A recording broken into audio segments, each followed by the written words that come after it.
Assalamualaikum. Halo semuanya. Jaga kesehatan ya.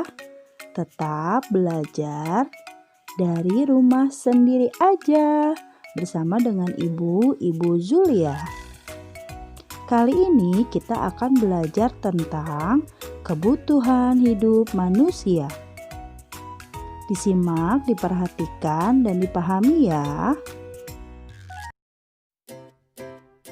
Tujuan pembelajaran kita hari ini: 1. Menjelaskan pengertian kebutuhan hidup manusia. 2. Menyebutkan jenis-jenis kebutuhan hidup manusia. 3. Menjelaskan jenis-jenis alat pemenuhan kebutuhan manusia.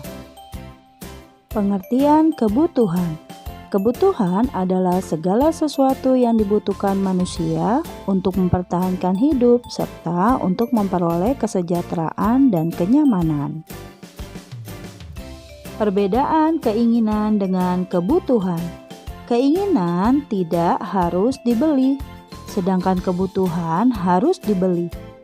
Keinginan tidak terlalu penting, sedangkan kebutuhan tidak tergantikan. Keinginan itu butuh pertimbangan, sedangkan kebutuhan tanpa pertimbangan. Dan yang terakhir, keinginan itu bisa digantikan, sedangkan kebutuhan penting dan darurat. Macam-macam kebutuhan manusia dibedakan menjadi 4. Yang pertama, menurut intensitasnya. Yang kedua, menurut waktu. Yang ketiga, menurut sifat. Dan yang keempat, menurut subjek.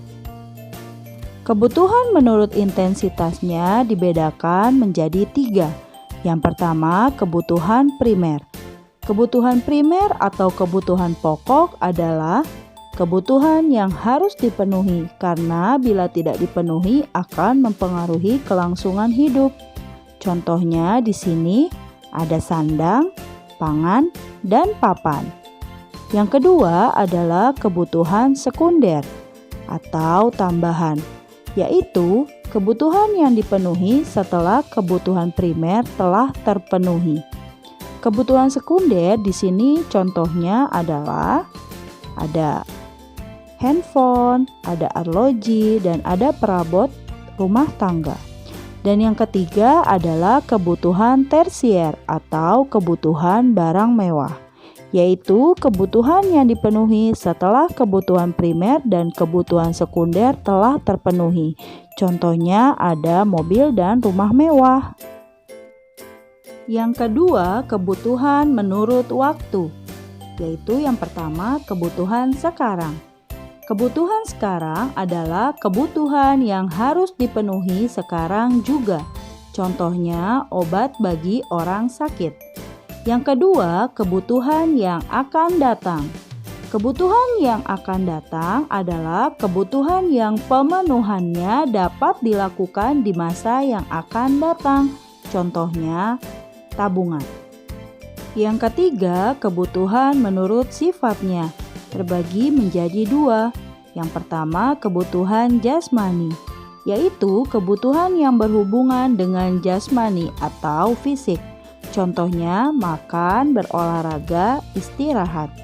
Yang kedua, kebutuhan rohani, yaitu kebutuhan yang bersifat rohani, berhubungan dengan jiwa manusia. Contohnya beribadah menurut agamanya, bersosialisasi, rekreasi, dan hiburan. Yang keempat, kebutuhan menurut subjeknya terbagi menjadi 2. Yang pertama, kebutuhan individu, yaitu kebutuhan perseorangan atau individu. Contohnya, kebutuhan akan alat bantu dengar, kacamata, kursi roda. Yang kedua, kebutuhan kolektif, yaitu kebutuhan bersama dalam suatu masyarakat dan dimanfaatkan untuk kepentingan bersama. Contohnya, kebutuhan akan jalan raya, rumah sakit, dan sekolah. Selanjutnya, faktor-faktor yang mempengaruhi kebutuhan. 1. Jenis kelamin. Perbedaan jenis kelamin dan umur pasti akan mempengaruhi perbedaan jenis dan jumlah kebutuhan. Jenis kelamin akan berpengaruh pula pada variasi dan jenis kebutuhannya. 2. Tingkat pendidikan. Seseorang yang mengutamakan penambahan pengetahuan atau wawasan yang terkait dengan latar belakang pendidikan akan berpengaruh pada kebutuhannya. Yang ketiga, tingkat pendapatan. Semakin besar pendapatan seseorang, maka semakin besar pula kebutuhannya, karena mereka memiliki sarana untuk memenuhinya. Dan sebaliknya, semakin kecil pendapatannya akan semakin sulit untuk memenuhi kebutuhan. Yang keempat, kemajuan iptek. Kemajuan iptek menyebabkan adanya penemuan-penemuan baru dan produk-produk baru. 5. Lingkungan tempat tinggal. Lingkungan tempat tinggal sangat besar pengaruhnya terhadap kebutuhan manusia. Contohnya, orang hidup di daerah pegunungan akan berbeda kebutuhannya dengan mereka yang hidup di dataran rendah. 6. Perbedaan selera. Perbedaan selera ini akan sangat berpengaruh terhadap barang atau jasa yang dibutuhkan. Selera seseorang akan mempengaruhi orang tersebut akan pemenuhan kebutuhannya. 7. Status sosial. Semakin tinggi kedudukan seseorang di masyarakat, biasanya semakin beragam dan bertambahnya kebutuhan. Alat pemuas kebutuhan manusia.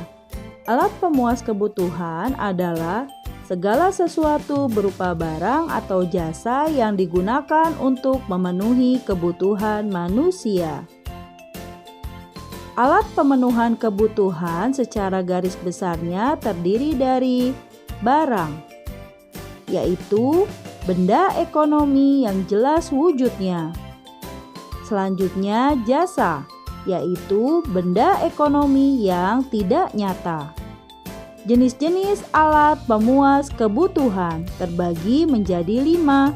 Yang pertama, alat pemuas kebutuhan menurut cara mendapatkannya. 2. Alat pemuas kebutuhan menurut kegunaannya. 3. Alat pemuas kebutuhan menurut proses produksinya. 4. Alat pemuas kebutuhan menurut hubungannya dengan benda lain. Dan kelima, alat pemuas kebutuhan menurut kualitasnya. Alat pemuas kebutuhan menurut cara mendapatkannya. Yang pertama, benda ekonomi. Karena sifatnya terbatas, maka untuk mendapatkan benda ekonomi harus melalui pengorbanan tertentu. Misalnya, jika ingin memiliki sebuah baju, kita harus membayar dengan uang. Kesediaan mengeluarkan sejumlah uang merupakan pengorbanan. Yang kedua, benda bebas. Benda bebas adalah benda yang banyak tersedia di alam, sehingga kita dapat dengan bebas memanfaatkannya. Misalnya, udara yang kita hirup, air laut yang dimanfaatkan untuk membuat garam. Alat pemuas kebutuhan berdasarkan tujuan penggunaannya. 1. Benda produksi. Benda yang digunakan untuk tujuan produksi atau untuk menghasilkan benda lain agar diperoleh keuntungan. Contohnya bahan baku dan tambahan untuk membuat benda lain seperti mesin jahit, printer, kompor, dan lain-lain. 2. Benda konsumsi. Benda yang digunakan untuk konsumsi dengan tujuan untuk memperoleh kepuasan. Contohnya makanan, minuman, pakaian, dan lain-lain. Selanjutnya, alat pemuas kebutuhan menurut proses pembuatannya atau produksinya terbagi menjadi 3. Yang pertama adalah barang mentah. Barang mentah adalah bahan dasar atau bahan pembuat benda pemuas kebutuhan. Contohnya bahan tambang, hasil pertanian, hasil hutan, dan hasil perkebunan. 2. Barang setengah jadi, yaitu hasil pengolahan bahan mentah akan tetapi belum menjadi produk akhir.